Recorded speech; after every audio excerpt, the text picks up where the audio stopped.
We need a new system. We need a new society. We need to demand that which may have sounded impossible even a few weeks ago, but is not only realizable, but an imperative necessity.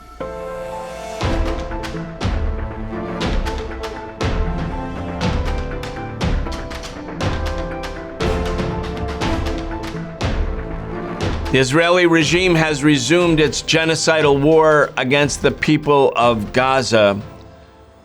2 nights ago, more than 400 Palestinians in Gaza were slaughtered in an aerial offensive.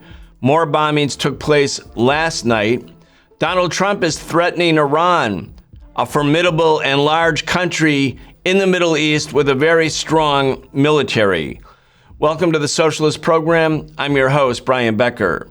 Today, we're talking once again with Professor Mohammad Marandi. Professor Marandi is an expert on American studies. He teaches at the University of Tehran. Mohammad, welcome back.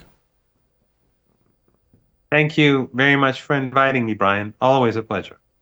Happy New Year to you and to the Iranian people. Of course, this is a time where people celebrate with their families and loved ones. But we're also living in a very troubled time, obviously. Everyone has to be thinking about the people in Gaza. The genocide has continued. Israeli Prime Minister Benjamin Netanyahu said late on Tuesday that the strikes were, quote, only the beginning, and that future negotiations with Hamas, quote, will take place only under fire.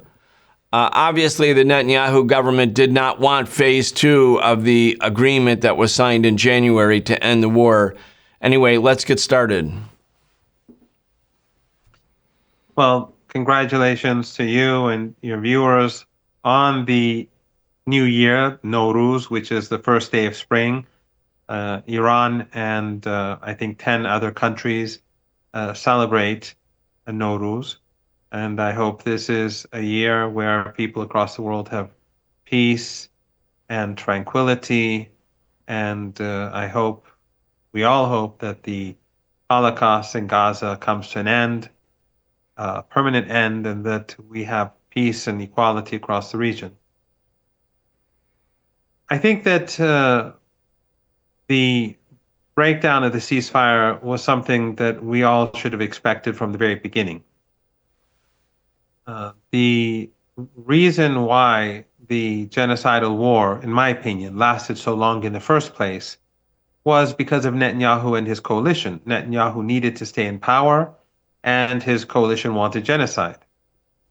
And so, in my opinion, if Netanyahu and the Israeli regime were smart, they would have, sinister but smart, they would have bombed Gaza, slaughtered large numbers of people for a couple of months, then declared a ceasefire. They would have said Hamas has been punished, and then they would have done a prisoner exchange.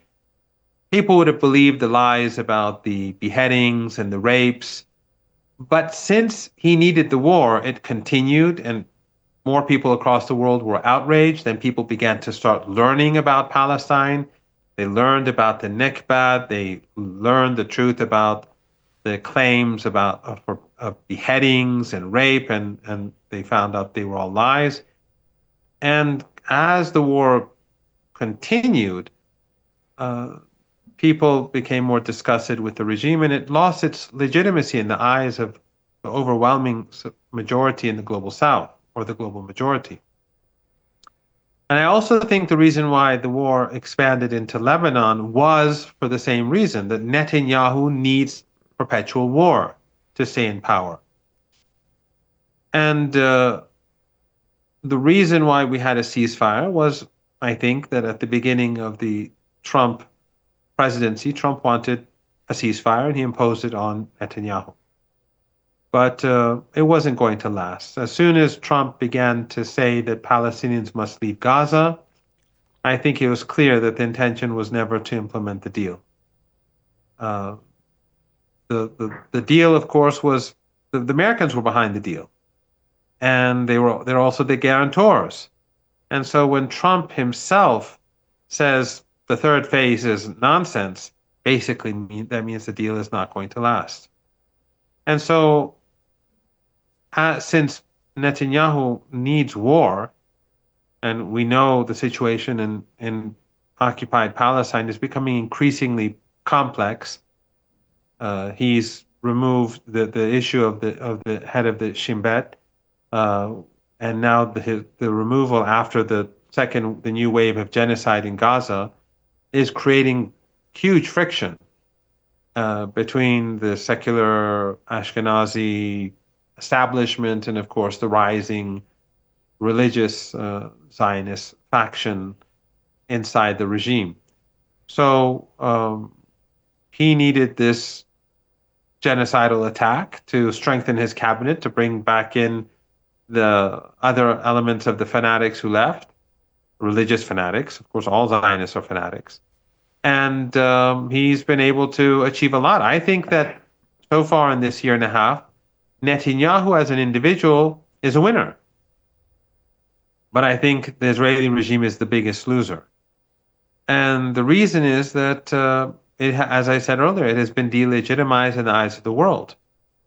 Even in the United States, Brian, the fact that the Zionist lobby is trying to curtail free speech in the United States, that it's expelling people for no reason, a woman having pictures of a funeral, the funeral of Sayyid Hassan Nasrallah, or pictures of him in her cell phone. Because of that, she's deported, or a young man, because he's opposing the genocide, he too is under arrest and possibly is going to be deported. And this sort of thing, this is all a sign of weakness. This is not a sign of strength. When the United States was the global hegemon, when it was confident in its position in the world, it had the largest amount of freedom. Chomsky, when he wrote manufacturing consent, manufacturing consent was something that existed back then. And but even then, despite all the criticisms, there was much more openness in the United States, because the United States was more confident about its position. And of course, the Israelis and the Zionist lobby, by extension, was much more confident about its position. But the fact that they're shutting down, the fact that they're expelling university students, they're threatening people with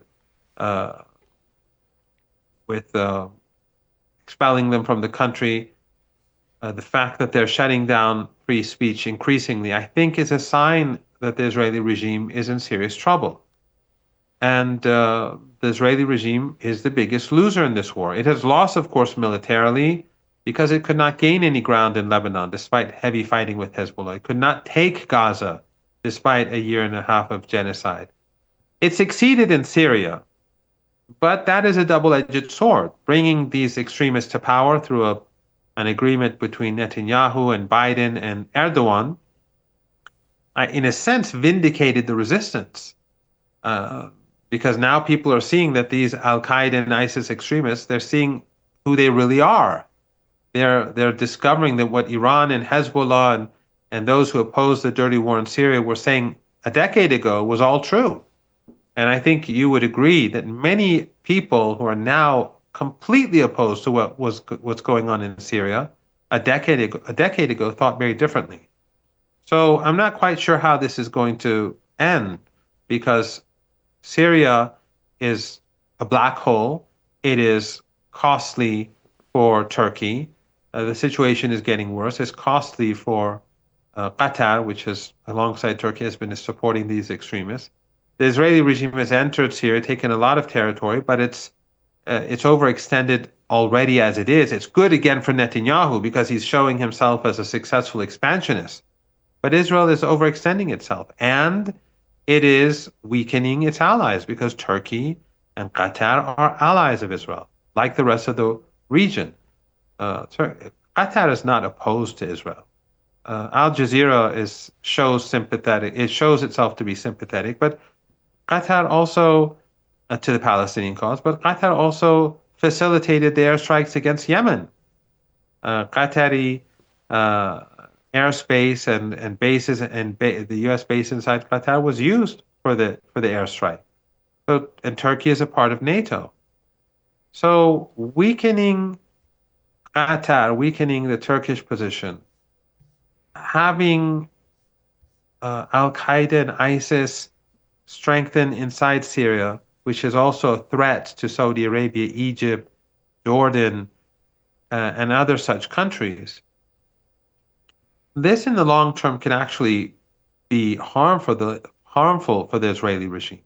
So what happened in Syria vindicates the resistance. It weakens the backers of ISIS and Al Qaeda. It exposes these extremist and terrorist groups. And it may not be good for regimes in the U.S. camp in the region. So I'm not sure if even that is good for the Israeli regime in the long run. So economically, Israel has not done well. But the real issue for Israel is the delegitimization of the regime across the world, and even, I think, among many in the United States. And I think that the fact that we're seeing Americans being denied the right to protest or to speak, or people with valid visas being kicked out of the country, I think these are not good signs for the regime. Yeah, I think you're right. Last night, Mohammed, I was along with 5,000 other people in the streets here in New York City, and people were in the streets in Washington. They were in the streets in San Francisco and Los Angeles, all over the country last night, in protest against the renewal of the genocide against the people of Gaza. There's going to be major protests all through this week in the United States. I mean, if you think about it, 20 years ago, this would have seemed impossible, really. The demonstration last night of 5,000, that was called on 24 hours notice. Really rapid response. And in the days before that, we were also in the streets around the same issues that you just mentioned. Mahmoud Khalil, a student at Columbia, a student who had just graduated, who was picked up and kidnapped, basically, from his campus housing in New York City. The Trump administration was so rushed because they were getting their information from right-wing Zionists about who he was that they didn't realize that he has a green card, that he has legal status. They thought they could take somebody who was a visa holder and just deport him right away. Well, now that's a massive movement. I mean, truly a massive movement going on in the States.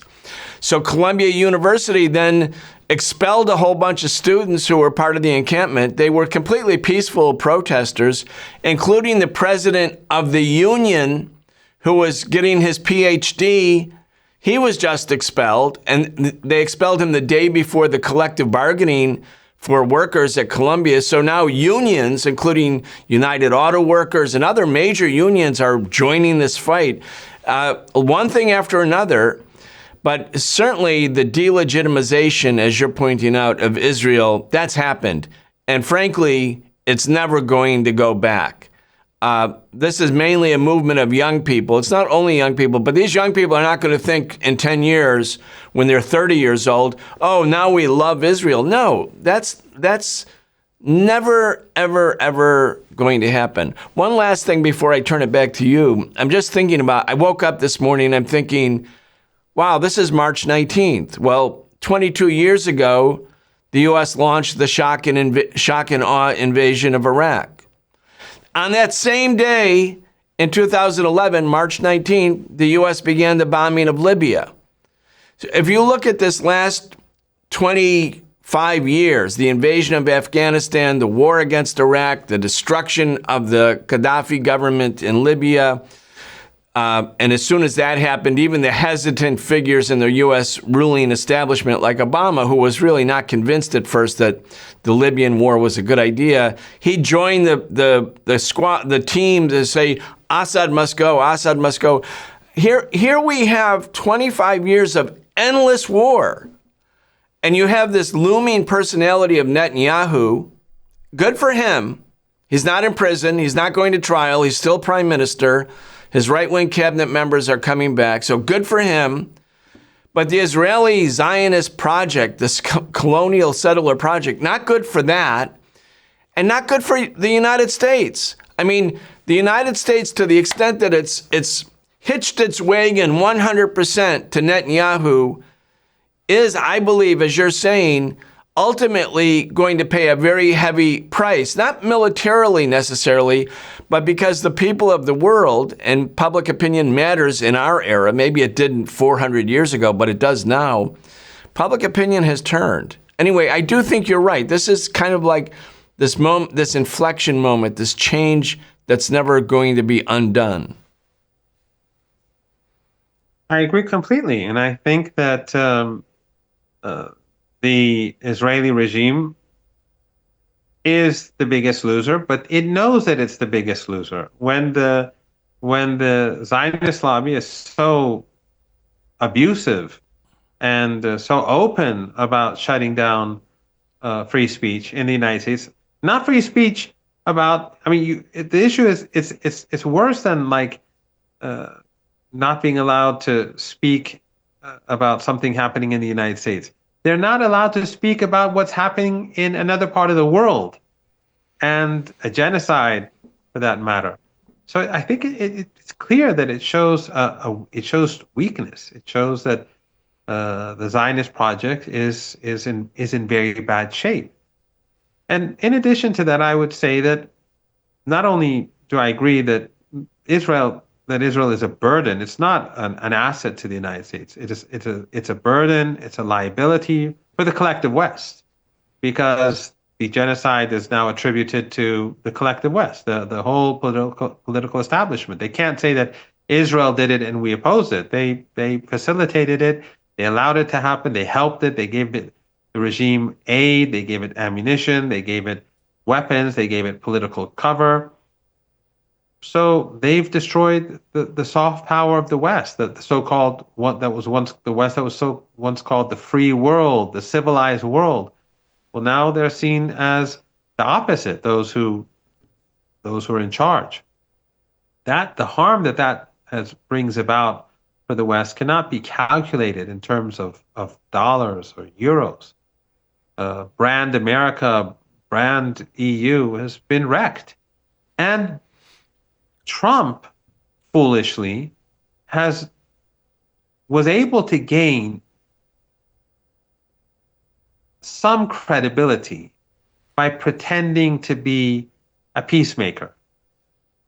And I understand why some people voted for him or supported him in the hope that he would be different. Because when people see the images in Gaza, they're looking for some way out. And so I don't blame anyone who was fooled by Trump. I think their hearts were in the right place, but I personally thought that this would end this way somehow, and that he would pursue similar policies to Biden. So Trump was able to gain some credibility. If you recall, when Obama became president, he was able to turn things around for the United States, not inside the country. He was a continuation of the past, and Trump is the result of Obama and the policies of Obama and the people before Obama. But abroad and among many Americans, he was able to change the image of the United States. Bush had created Iraq, and now Obama was a man of color, African American, Black American, going to bring about change, the post-racism, era in the United States. But what did he do?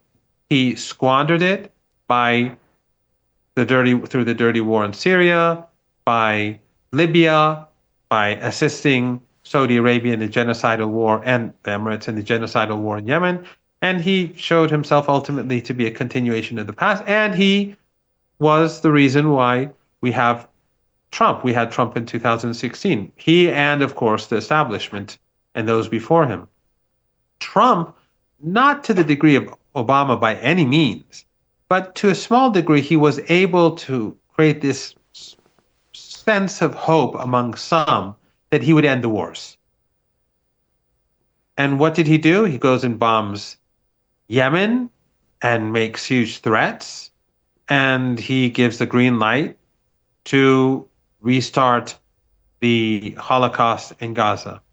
And I don't know if you agree with me or not, but I think actually restarting the genocide is in some ways worse than continuing a genocide. Because for over a year, we saw when we'd get up in the morning, we'd see images of slaughter, women dead, children beheaded. And then at night, we go to bed, we see more images. It just went on and on. And to a degree, even though many activists and people like yourself and hopefully myself, we all tried to keep the genocide in Gaza in front of people and make sure people saw it happen as it happened every day, to make sure people kept thinking about it and doing things and resisting and protesting. But it does become normal. To a degree, it becomes normal. And so people begin to shift away from and think about other issues. But then when we had the ceasefire, the whole world had a, let's say, collective sigh of relief. Even though afterwards the Israelis violated the agreements, on average every day they were killing 3 people in Gaza. In the West Bank they intensified the ethnic cleansing, and in Lebanon they were killing roughly a person a day. And the guarantors did nothing about it. Western media was completely silent. However, it wasn't as awful as it was before.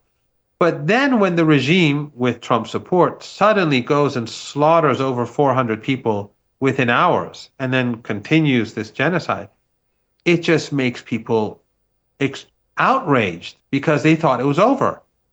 So not only are people outraged by the Israeli regime, but they are outraged at this, which had apparently come to an end, that they're restarting this again. And so in a sense, the outrage is in some ways even greater than if the regime had continued the genocide for the last 2 months, perhaps it wouldn't have been so in the feelings that we're seeing over the past day and a half or 2 days wouldn't be so intense as they are right now. I think this is all damaging to the regime, but the regime is stuck because Netanyahu's interests and the interests of his fanatical, I mean, all Zionists are fanatics, but his religious Zionist fanatical allies are not the same as you also explained, as the interests of the regime itself.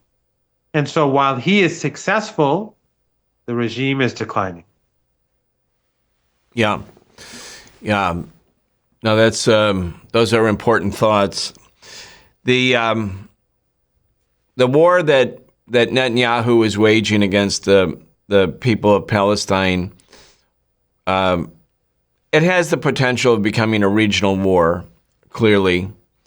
It's deteriorating rapidly, I would say, because when people think, how do wars start? It's not necessarily like a group of people sit down in a room. This might have been the case in Iraq, but not normally. It's a combination of, it's a complex process before you actually get to a war. There's like a precursor events and then triggering events that lead to a war.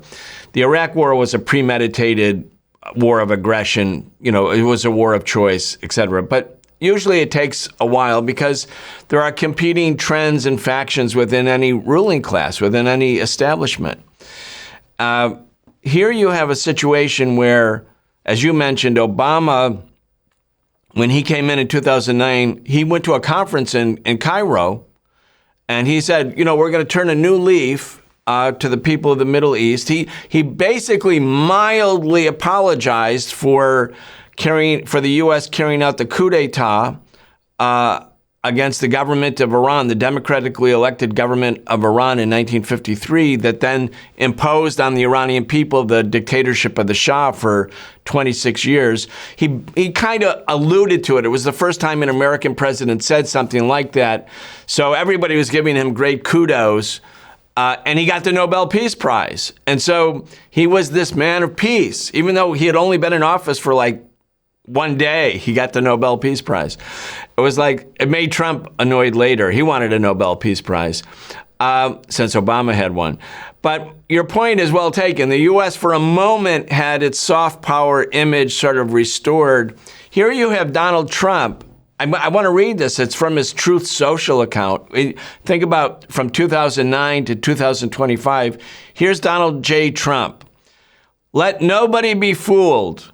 The hundreds of attacks being made by Houthis, the sinister mobsters and thugs based in Yemen, who are hated by the Yemeni people, all emanate from, I think he's misspelled emanate, by the way, and are created by Iran in all caps. Of course, it's all caps. Any further attack or retaliation by the, quote, Houthis, close quote, will be met with great force. There is no guarantee that force will stop there. Anyway, it's this bombastic threat. I mean, you compare that to Obama's soft power speech. The people in Yemen hate the Ansar Allah. They hate the resistance forces. Iran is trembling. Anyway, go ahead.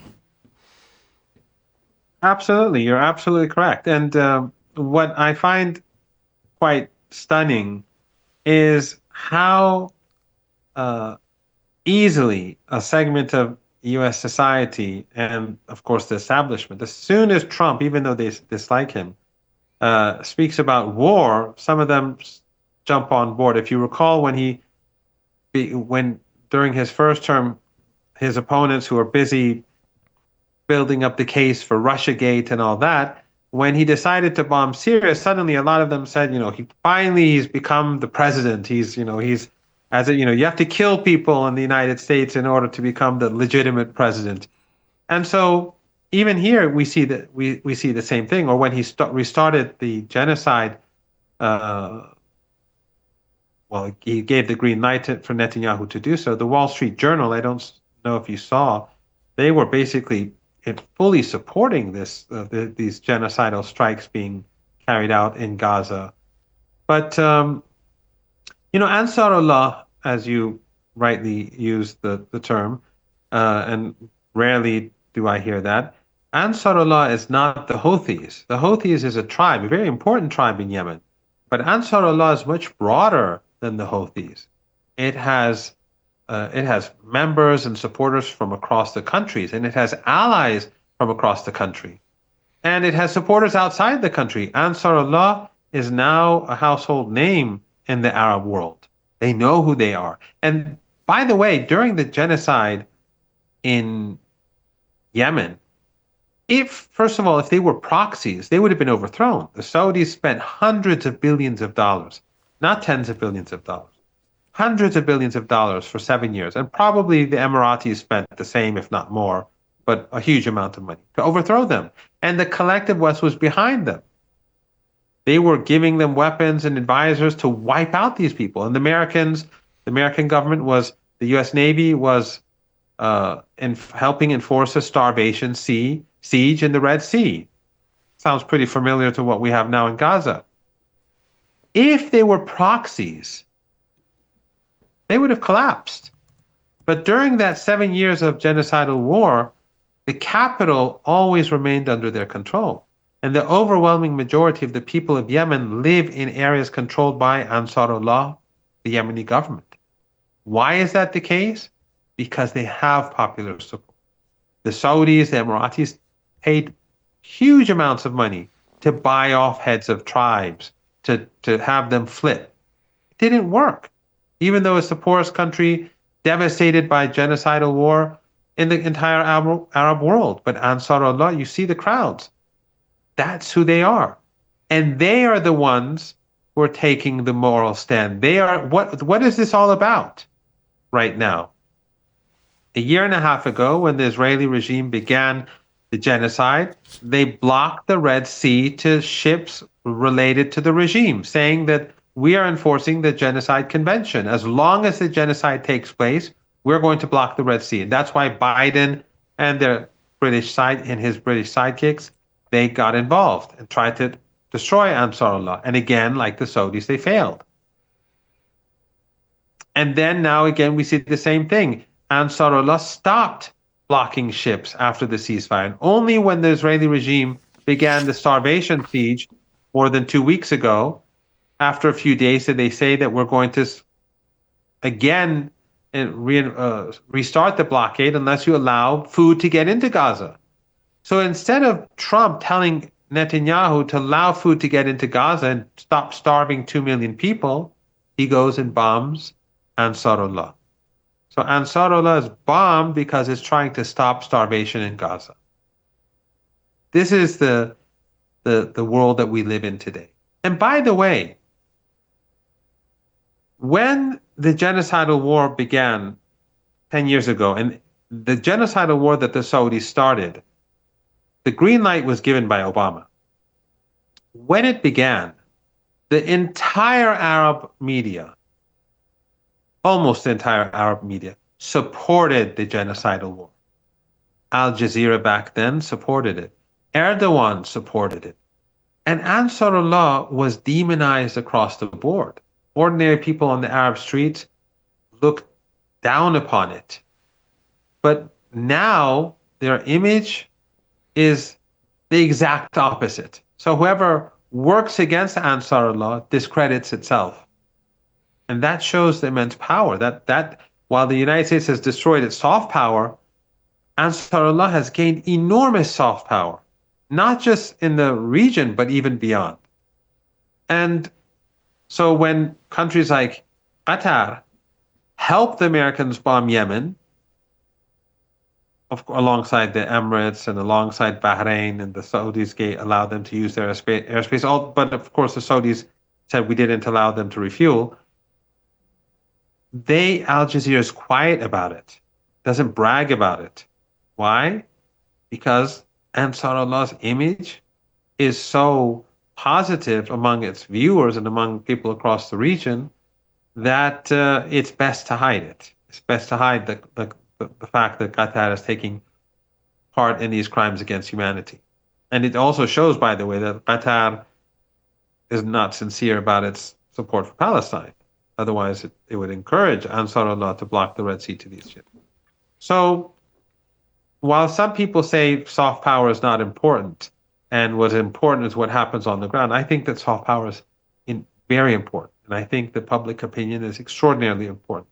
I think the fact that we see today in the United States, not only these huge protests that you speak about, but young Jews standing up against the Israeli regime and at the forefront of the resistance against Zionism, all of this is very damaging to the political establishment, the Zionist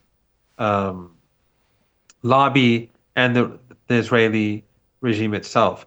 So the more the United States tries to destroy Yemen, the more popular Yemen becomes. And they really can't do anything. I mean, Brian, the Saudis use hundreds of billions of dollars. And they're neighbors. The United States has to bring an aircraft carrier from across the globe or another aircraft carrier. And they have to fly their jets from the north of the Red Sea, because since they're firing drones and missiles at American ships, they all move to the north, far away from Yemen. So all of their airstrikes have to go, they have to spend a lot of fuel. It's very costly for the United States. For Saudi Arabia, they were neighbors, and they had more than enough money. And they had American advisors, British advisors, French advisors. Everyone was a part of it, and they were funding tribes, and they created mercenary armies, and they failed. So what can Trump possibly do that hasn't been done before? What card does he have up his sleeve that Biden didn't have? Does he have bigger bombs? Does he have Trumpian bombs? What does he have? He can kill a lot of people, without a doubt, but he's going to fail in Yemen.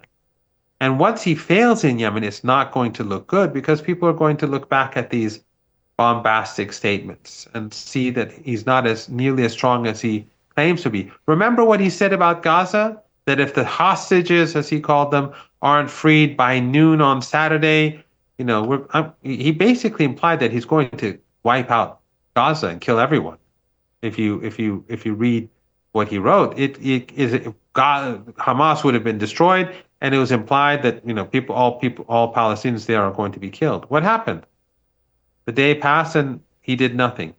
These threats work and create fear among ordinary people for a few hours or a few days. But once you keep doing it, you lose your you lose that impact. And for the same is true with the Iranians. If the United States cannot defeat Ansarullah, how are they going to defeat Iran? Iran is infinitely more powerful than Ansarullah. Iran didn't have war. Iran has a huge, and Iran is located alongside the Persian Gulf. Half of the Persian Gulf belongs to Iran. That's why it's called the Persian Gulf. And it's not very wide. And all these mini states, these family dictatorships on the other side of the Persian Gulf, these tiny regimes, they can easily be destroyed. They have American bases there. If there's fighting between Iran and the United States, there are hundreds of thousands of drones and missiles. Nothing will be left. Tankers, gas installations, oil installations. What will happen to the global economy? Can these family dictatorships fight from inside those glass mansions and those glass palaces? Of course not. In some of these countries, the overwhelming majority are foreigners. In Qatar, they only have 350,000 citizens. The rest are foreigners.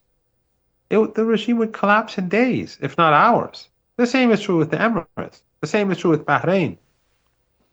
And if there's no oil, what happens to the global economy? So the United States, if it can't defeat Qatar, if it cannot defeat Yemen, how is it going to defeat Iran? It's just going to bring down the global economy, and it's going to bring down Trump. And I think that there are enough people in the U.S. military to, maybe not likable people, but who know this to be a fact. And I doubt the United States wants a war. I don't think that, I have no doubt they'll fail in Yemen. I think what they're doing in Yemen probably has multiple reasons. One is to help the Israeli regime, but also probably to distract attention from other problems that Trump has. He has problems at home, as you know better than I, but also peace with Russia is not moving as easily and as well as he wanted. And at the end of the day, when the war comes to an end, it will be seen as a defeat for NATO, the United States, and a victory for Russia. And that's not going to look good for Trump. So he has to look strong elsewhere. But I think the number one reason is Iran. He wants to intimidate Iran. He wants Iran to be fearful. But if he cannot defeat Yemen, if Yemen keeps firing its missiles, and it has done so, as we saw, they fired a second round of drones and missiles at the U.S. ships, very inexpensive but high tech, and the Americans have to fire off very expensive anti-missile and anti-drone missiles to protect their ships. It's very costly for the United States, all of this. So when Yemen fires back, then Trump's words look empty. And then they fired a missile at Israel. Again, it shows Trump's words to be empty. So this is foolish. I'm not saying that there won't be war with Iran, because Trump is Trump. You wake up in the morning and he says something different. One day he says, I'm going to destroy North Korea. Then he falls in love with the North Korean leader. Who knows what he's going to say tomorrow? But I find it highly unlikely at this stage that the United States will enter war with Iran. Of course, there are those who want war, and that's why false flag operations could take place. Remember the assassination attempts against Trump, and we know who it was, the deep state, or it was internal forces in the United States who were trying to kill Trump, but they were trying to pin the blame on Iran, because I think they wanted to use that as an opportunity to increase tensions. So there's always a chance that someone will do something drastic to create an environment for war. But I think that, taking everything into consideration, the chances for war of U.S. aggression against Iran are not that high. Well, I want to, as we move towards the end, Mohammed, I want to come back and just sort of summarize some of this and then let you have the final word. First of all, I'm glad you mentioned about, in the United States, the opposition of Jewish Americans. It's very profound. It's very significant. And it's mainly young people. In other words, those young people are going to get older. They're going to have children. They're going to educate their children. It's going to be a new sort of look to the Jewish American community. A week ago, 6 days ago, hundreds of members of the Jewish Voices for Peace infiltrated into the Trump Tower here in New York City, staged a very significant civil disobedience action against the crackdown against students on college campuses and the deportation or threatened deportation of Mahmoud Khalil. That's very important. I also want to reference what you talked about with the Yemen war. I mean, a lot of people in the United States, because they're coming aware of the Middle East in the last year and a half, they have very dim consciousness about the Yemen war. But for those of us who were active then or a little bit older perhaps, that war was a real genocidal war waged by the Saudis and others, but it was actually U.S. Special Operation Forces on the ground giving the bombing coordinates to Saudi Air Force pilots who are also obviously flying U.S. planes and had received U.S. training. So here the U.S., the Saudis, all against the poorest country in the area, in the region. And after years and years of war, they could not win. They could not win. I mean, it was an amazing, and it's not well understood at all. And so if anybody has a beef, the people in Yemen should be able to say to the United States government, you killed our people. The U.S. says, oh, you're bombing our ships. And the Yemeni forces, the Yemeni government says, well, that's in solidarity with the people of Palestine. Well, okay, but the U.S. actually killed thousands, tens of thousands of Yemeni people during that war and actually deliberately tried to starve them to death. The boycott, the prevention of food getting to Yemen was a conscious policy. So, yeah, I think that I just want to say that before I get to my final point and then let you take it home. Again, right now there's a lot of talk, or there's starting to be a lot of talk about the possibility of a war between the U.S. and Iran. And you're sort of saying, yes, it's possible. Trump himself is sort of a disruptive factor in political thinking, to put it mildly. Because, as you said, he could wake up and think, yeah, let's have a war with Iran. Of course, there are other forces in the Pentagon who will think like, no, that's crazy. But he's trying to fire anybody who disagrees with him or has an independent voice. He's trying to create this sort of Trump-like dictatorship, really kind of shifting the form of governance in the United States. I mean, it's quite remarkable. And a lot of people are genuflecting in front of him. But one thing that's coming up is that people are saying, as I mentioned earlier in this article by one of the people who's got documents about U.S. contingency planning for a war with Iran, that the assassination by Trump of Qasem Soleimani, the most revered military figure in Iran, the leader of the fight against ISIS, in early January 2020, when he arrived at Baghdad airport for peace talks, Trump blew him up with a drone. Now, it turns out, or at least this is the speculation, that the Pentagon gave Trump a menu of options about what his plans could be with Iran. And one of them was the assassination of Soleimani. And to their surprise, Trump said, oh, yeah, let's do that one. Like it was that level of non-strategic thinking. So the U.S. killed Soleimani. Iran deliberately carries out an attack on U.S. military bases in Iraq, about 11 of them. It penetrates every one of them with its missiles, showing that it's completely capable of doing that. And yet at the same time, the attack was measured. So very few Americans were killed, maybe none were killed. Some were injured. But Iran was saying, look, we can do this, but they had a measured, sort of prudent response. But America did not respond to Iran's response. Trump backed down. He retreated. Now, I think that's super significant because, the U.S. always says, well, if you kill Americans or you hit American military bases, we're absolutely going to retaliate. The U.S. actually did not retaliate, because that would have been the signal for a regional war. And at that time, at least, Trump was told by his advisors in the Pentagon, this will be a disaster for America.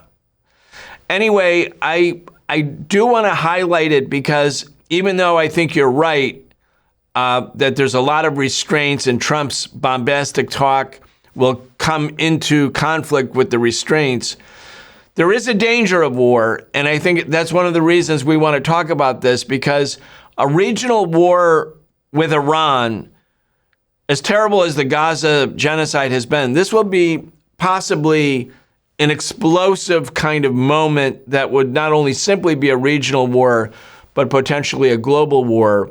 And all of the architecture of arms agreements and arms regulations that existed during the Cold War, those have been ripped up by America. So I want to come back to it. And again, you're in Iran. Are people thinking about this? Are they talking about it? Is it more the political analysts?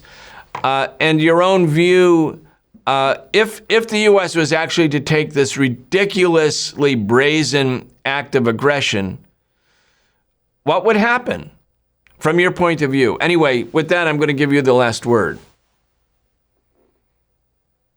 People are talking about it, but I don't think all that much. Right now, people are busy with the Iranian New Year and planning their vacations and what to do for the next couple of weeks. And it can be pretty expensive because we've been doing our own shopping. And so, the focus right now is on the here and now. But I think that, first we have to keep in mind, what is this all about? This is about Iran being opposed to ethno-supremacism, ethnic cleansing, genocide, and the United States government and its allies in Europe supporting it. Just like when Iran, after the revolution, before the revolution, Iran had good relations with apartheid South Africa. And I think maybe many of your viewers who are very, I'm sure, politically aware, they may not know that actually Iran helped the United States under the Shah with the Vietnam War. Iran sent its fighter jets to bomb so that American pilots could bomb the Vietnamese during that time. So Iran was a client regime under the Shah. And of course, he had good relations with the Israeli regime. One of the key issues of the revolutionaries, of Ayatollah Khomeini, when he brought about the revolution, when he led the revolution, was breaking off ties with apartheid South Africa, independent foreign policy, of course, and of course, Palestine. And so this is an ideological issue for Iran.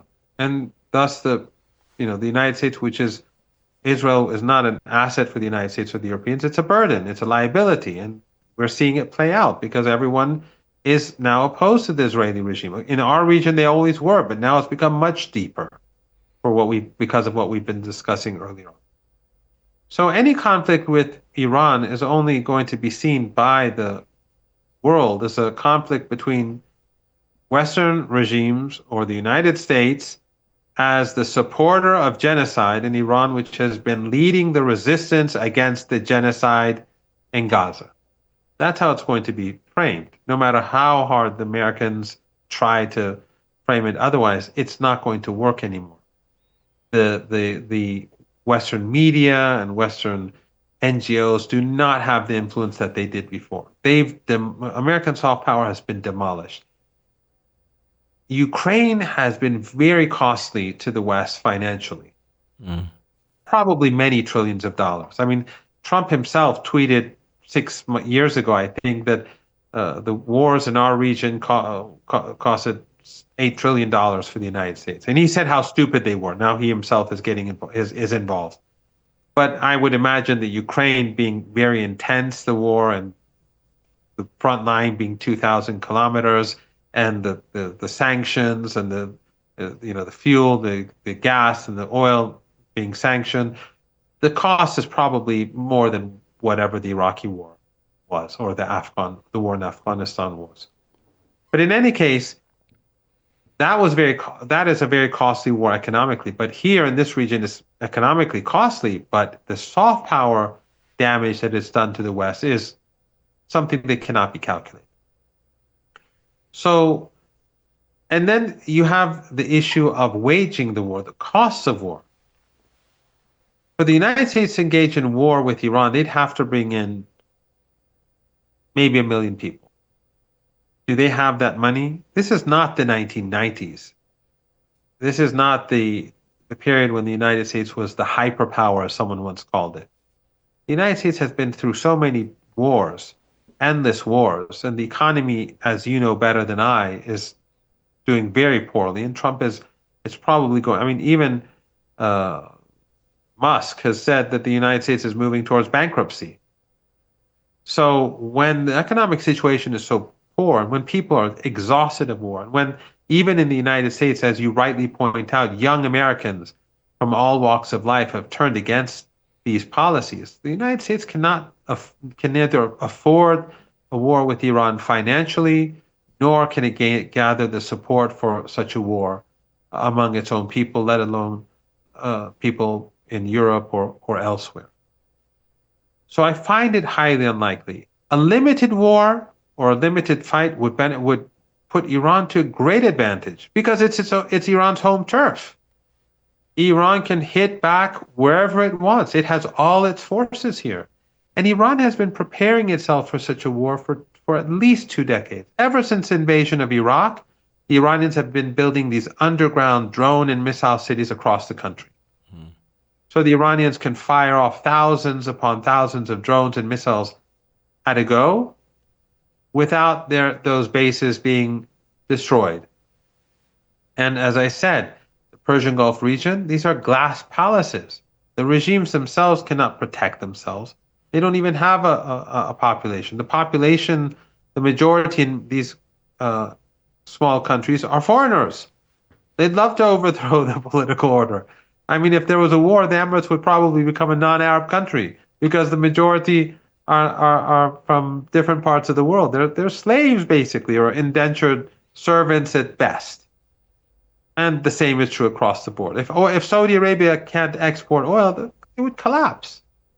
If there's no drinking water, and we're moving towards summer gradually, and winter is ending, what would happen in this region? It would be the end of everything here. So that would bring about an economic collapse, a global economic collapse. A limited war is something where Iran would have the upper hand, and Iran has regional allies that are very powerful, and American allies in the region are very vulnerable. So, and then imagine if the global economy collapses, what happens? The large numbers of people who are on the move from Africa, from the Middle East, as they say, or what I call West Asia, or what many call West Asia, or from Latin America to the United States, would those numbers decrease or increase? They would probably increase tenfold because when the global economy collapses, that means it collapses everywhere. And then people will start moving to where they think things may be better, even though they probably aren't going to be better.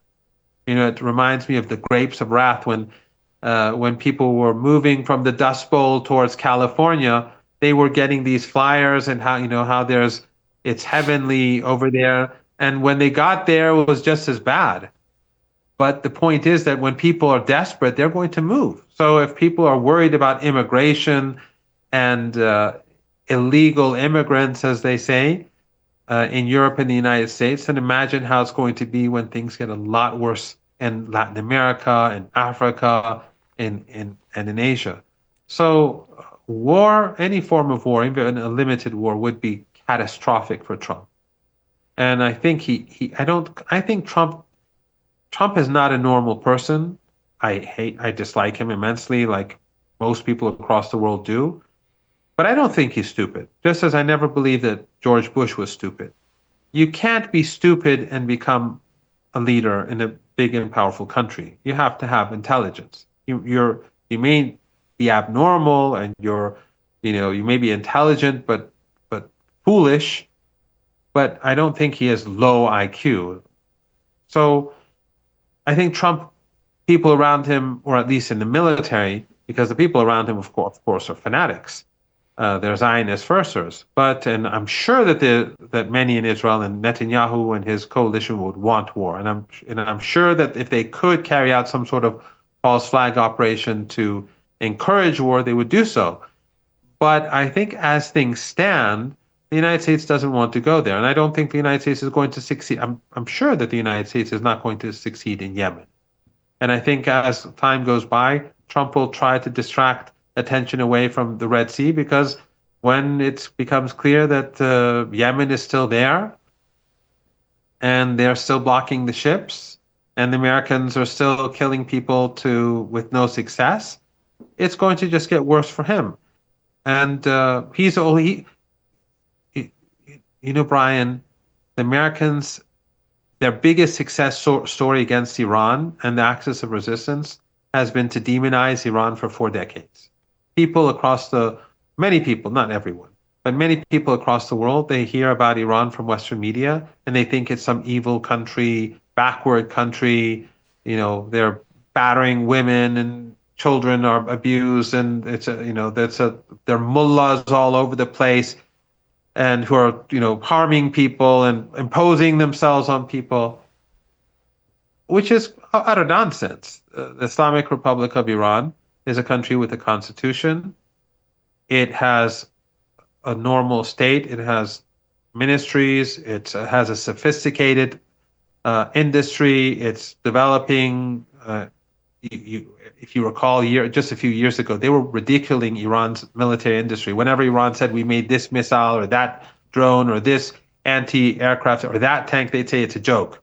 Now they're accusing Iran of being key to Russia's success. Iranian drones and missiles or whatever, rightly or wrongly. It's a sophisticated country. They say in Iran people are opposed to the regime. People are, or the president is a reformist. It's extraordinary, the paradox in the narrative. On the one hand, it's a dictatorship. On the other hand, you have different voices in Iran. On the one hand, it's deeply unpopular and falling apart. But on the other hand, it's a rising threat that's about to destroy the world. I mean, how can a regime that is so corrupt and is falling apart and people despise it and it's so irrational, how can it be a growing threat to the world at the same time? It's just not possible. But what the United States has done in the last year and a half, and what Iran in the axis of resistance has done, has turned the tables. I see people from across the world when I go to when I'm invited to conferences or when I communicate with people online, when I interact with people, the image of Iran has evolved dramatically. And people now support Ansarullah. People now support Hezbollah. People now support the resistance in Gaza. And people keep blaming me, saying, why doesn't Iran carry out True Promise 3, as if like I'm the guy who pushes the buttons on the universe. But the point is that they pin their hopes on Iran. Mm-hmm. So this is the Americans have done this. Their stupidity, the stupidity of the Europeans. And the same has happened in Russia too. Russia today, 3 years ago, 4 years ago, Russia did not have the status that it has among the global majority that it had 4 years ago. But the behavior of the Europeans and the Americans has been so crude and so aggressive. And then you have to add in that hundreds of years of colonization and empire, Western empire, where people across the world say, well, this is the empire fighting whoever, Iran, Russia. And automatically, they're not sympathetic with the Western powers because all of them have their own experiences with empire. Whether in Kenya, whether in Bolivia, whether it's in India, even India, where the government has, good relations with the West and has its own problems, but they still have that history with colonization. So the West is, by engaging in this aggressive behavior with Iran, with Russia, with axis of resistance, they are, by the very fact that they're doing this, they are creating greater sympathy and support for these entities. And that's causing people to see Iran differently and to be more objective about Iran, and that wrecks those narratives. So the only way forward for the United States, in my opinion, I mean, the Americans will try to create problems for Iran. I think what they're probably trying to do in the coming months is to use terrorist groups to try to create unrest, because of the sanctions and economic difficulties that have existed due to the sanctions to a large degree, at least. They will try to weaken Iran, but it will not succeed. Ultimately, it will not succeed. And the United States, if it wants to improve its position globally, it has to come to terms with Iran. It has to recognize Iran. It has to treat Iran with respect. And until it does that, it's just going to be more costly for the Americans, just like the war in Ukraine. It's going to be costly for the Americans. At a time when the Chinese are developing their economy, they have their own problems, but at least they're not waging wars. At least they don't have 850 bases across the world. So the Americans need to turn things around. Otherwise, they are losing. I mean, till just a few weeks ago, they were saying, well, no, we have AI. The Chinese can't do that. Well, now we know that that's not exactly the case. And as things stand, with all the costs in Ukraine and the region and the destruction of U.S. soft power, China has an advantage now.